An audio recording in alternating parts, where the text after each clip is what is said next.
Welcome to A Drink of Wisdom with Nathan Drinkard. I'm Jay Wise. Thanks for spending some of your time with us. As a reminder to all our great listeners, our show is hosted on the Anchor app, but we're also on all the other big podcast platforms, Apple Podcasts, Spotify, just to name a few of them. And if you're looking for the video format of the show, you can find us up on our A Drink of Wisdom YouTube channel. What's going on, Drink? How we doing, man? Hey, what's going on, brother? Another Saturday. Hiccups, whatnot. But we here to give the people what they need. You know, we see what they don't. We're gonna say what they want, and you know what time it is. Let's talk some sports, baby. Let's roll. All right, it's episode 51. We got the Suns edging the Blazers, a preview of the NBA play-in tourney, and we tell you which games on the NFL schedule have us the most excited. We're going to start on this Saturday with a statement win from the defending Eastern Conference champions. That would be the Miami Heat, who defeated the Philadelphia 76ers 106-94 on Thursday night. And that game was more lopsided than the score indicated. The Heat led by 16 after one quarter and by 26 early in the fourth before the Sixers made it look a bit more respectable. Jimmy Butler had 21 points on 10 shots in just 29 minutes, and Bam Adebayo and Tyler Hero each had 18 as the Heat shot 51% from the floor, and they were plus 17 on the boards. Tobias Harris led Philly with 21 points with the star duo of Joel Embiid and Ben Simmons. They could only contribute a combined 14 points. Philly did clinch the Eastern Conference number one seed with an easy win against Orlando last night on Friday. Meanwhile, Miami remains in the mix for the fourth seed in the East. All right, Drake, we talked about the three teams in the East that have separated themselves from the rest of the field. Is Miami the fourth best team regardless of what seed they get? Yes. I think right now I understand.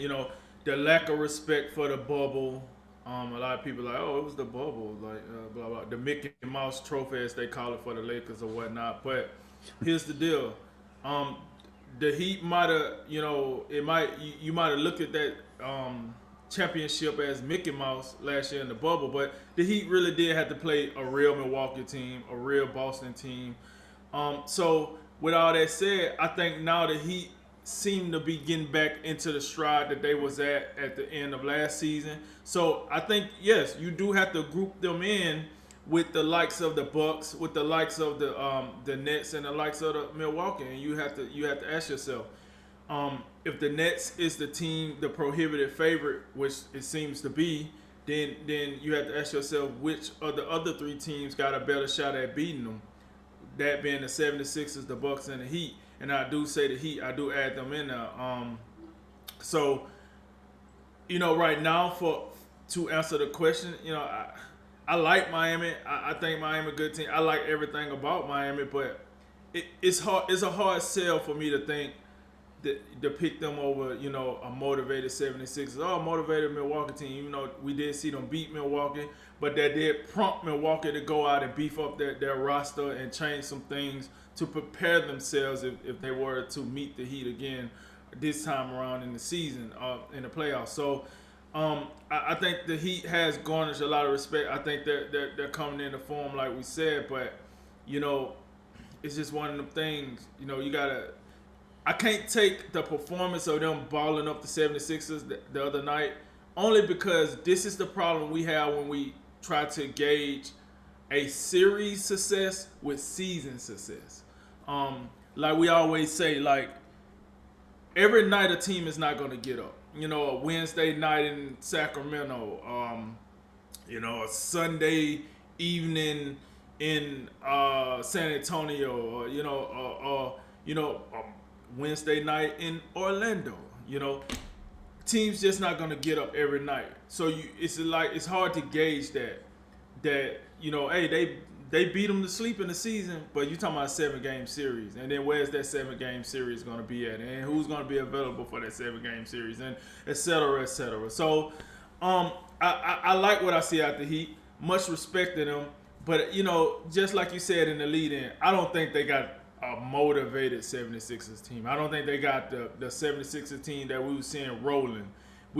They lost to the Heat the very next night. They went out and beat Orlando and they clinched the 1 seed. That let you know right now, it wasn't like they was coming in there with all the arms. They came in there with all the motivation. They wanted to be the top team. They came in there, they played flat, and that happens.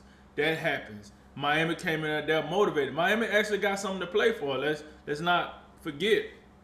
Miami, they're trying to maintain their status as one of the top 4 teams in the East, because that is going to matter here.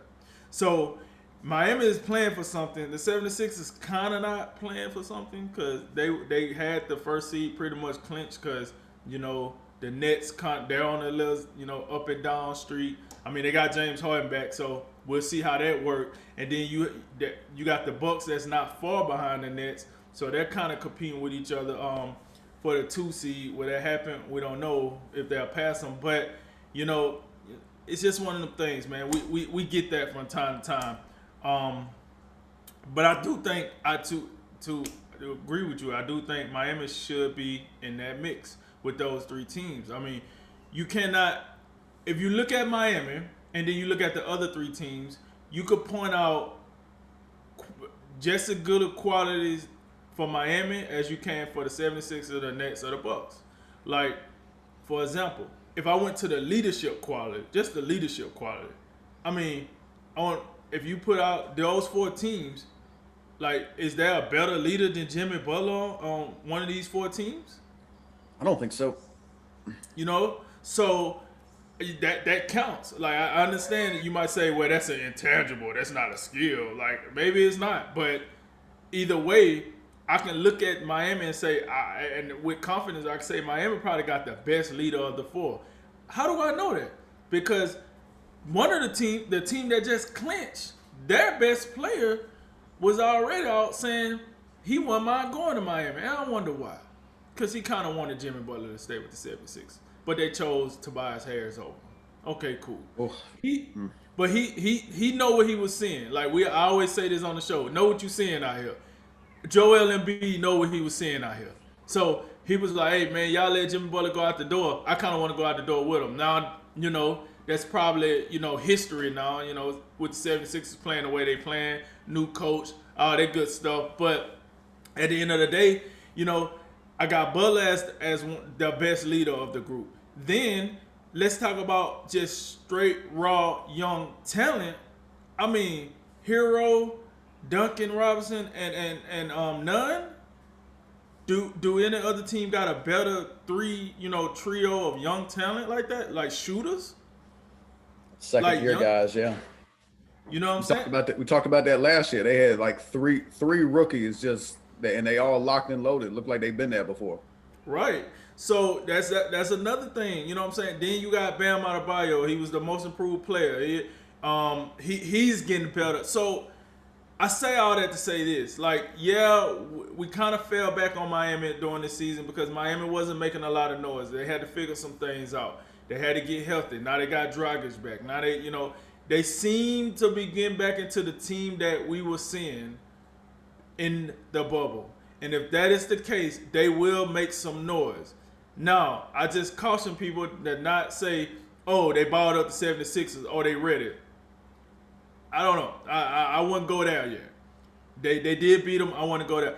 I'm not sure if we're going to see a bunch of games out of the 76ers where their 2 best players go for 14 points total. I'm not sure about that. That's kind of outrageous. So, with that said, yeah, I do think, I think they're up there in that echelon. And listen, I'm looking at these box scores, and I told you this before the show. I felt like that was one of the games where the 76ers they came out in that first quarter and they was playing, and they was just like, you know what? The Heat just on another level. We might just have to mail this one in and then just bring it back late. I mean, seriously, because I just felt like the Heat was on. I told you, I felt like every player that wore Heat's jersey that got on the court they made a positive impact for their team. I didn't see one guy out there where I was like, hey man, this dude just taking up minutes. Like, what is he doing? Like, why is he even playing? I feel like everybody on the court, to include the old man himself, Udonis Haslem. It's true. He comes in, make a couple of shots, and then tell Dwight he ain't going for the bull crap. I like that. Because Dwight, that's what he do. Dwight, he done made a career of coming in with the malarkey and trying to get under people's skin and you know how we seen what he did to Jokic last year in the playoffs. That's what he do. But Haslam said 18 years in the game, we ain't going for that. I guess he went up to the coach and said, "Hey, put me in. Let me go talk to this cat because we ain't going for that. He can get out here with that malarkey." So, he went in and he hit a few shots, and what else you want from a guy that hasn't really played in like the last 5-6 seasons? Like I don't remember the last time he played reasonable minutes. So he comes in and he makes a presence. He let Dwight know ain't nothing sweet over here. And we know how Jimmy Butler feel about that type of attitude. So, he came, did his thing, got injected, and it was what it was. So I was impressed with how Miami came in and everybody was valuable. Everybody seemed to be valuable. I couldn't see a guy that just was wasting everybody's time. And just to say, the caveat, the 76ers, I don't think they lost any sleep over this loss. I think they're in great position to do what they need to do. They locked up the 1 seed, so the road to the championship gonna go through Philadelphia unless they, beat Philadelphia. I guess I don't know, and just don't show up. So with that said, man, it's too many qualities for Miami to count them out, and I think now they're starting to get the attention and the respect that they had in the bubble, and for anybody that looks over the Heat and just say, this they're not for real, well, you're not watching basketball. Let me tell you something. And one more thing, this top of the Heat, like we've been talking about, there's some good stuff the East got going on. I'm not saying the East and caught up with the West as far as pure talent or skill or team wise or however you want to look at it, but I will say this: as far as interest and intrigue, the East, they looking a little more spicier than the West this year.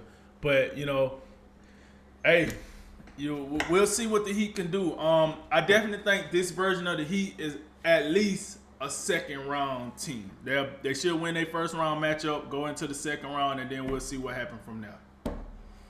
Yeah, Miami's no question, and I haven't seen a ton of Miami this year. And early in the season they was dead in the water. Looked like they was having the hangover of hangovers.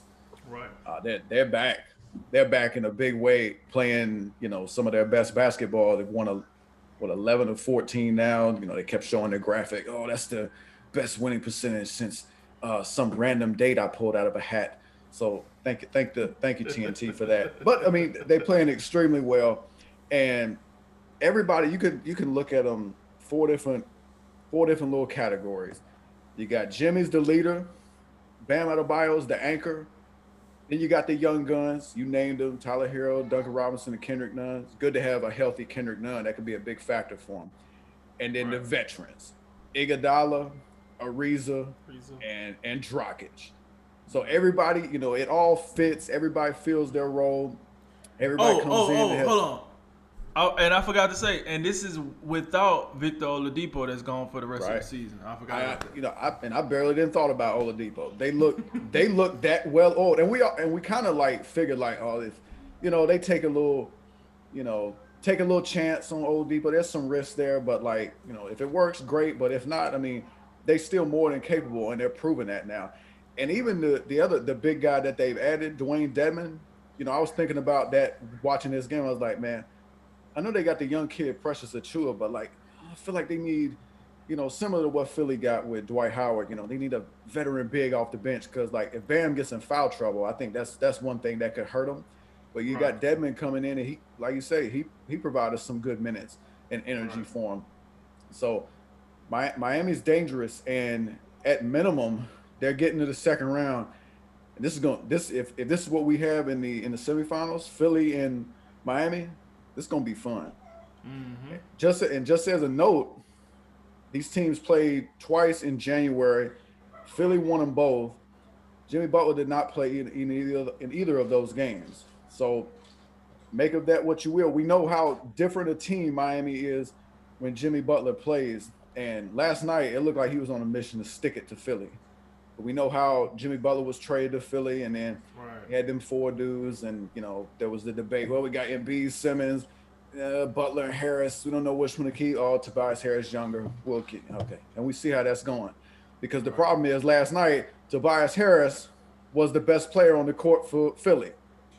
What's wrong with that? Why is that a problem? Well, you're not winning much with Tobias Harris being your best player. I'm sorry. I don't know what, Ben Simmons, we all know Ben Simmons is going to come out there and, he's all defensive player of the year and all that. So sometimes, we look at the score sheet and we're like, not much offense there. Well, that's fine.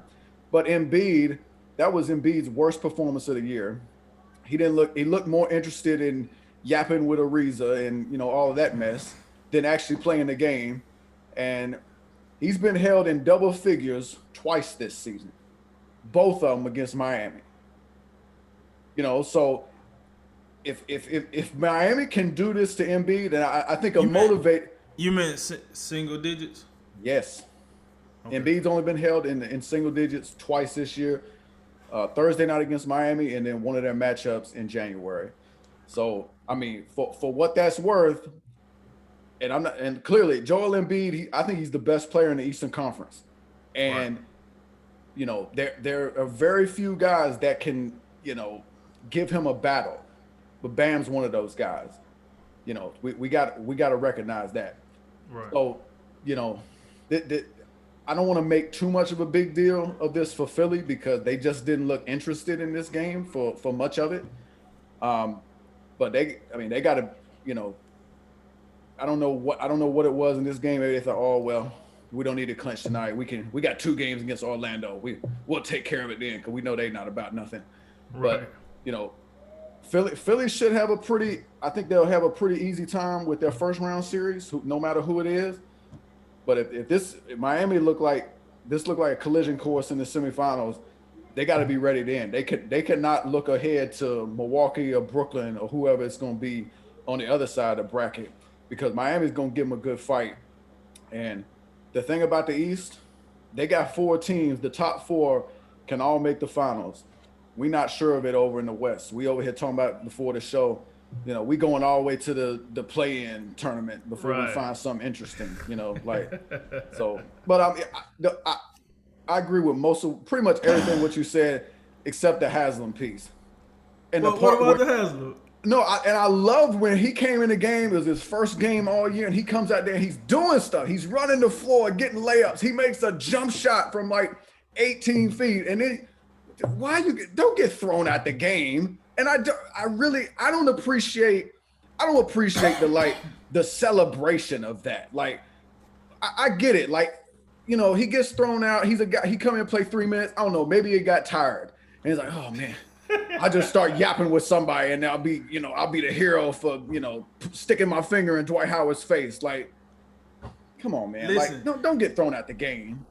But see, I think I look at the bright side. The bright side is the Dedmon got to come in and get him some minutes. Like, whatever, we got to see Dedmon, and listen, somebody got to put Dwight Howard. Would you rather it be Bam Adebayo? No. If somebody got to lay the law down. If you're gonna get a guy to get thrown out, it might as well be Haslam, because we're not playing. So, but isn't that another thing we can say about Dwight Howard? Like, how and I get it. He got the title. He's gonna make the Hall of Fame for what he did years ago. But like, how far can you have fallen from being like the best big man in basketball to now you are oversized parasite? And the best thing you know for is just getting on people's nerves and just talking too much. How you gonna lead the league in technicals and you don't even play half the game? Come on, man.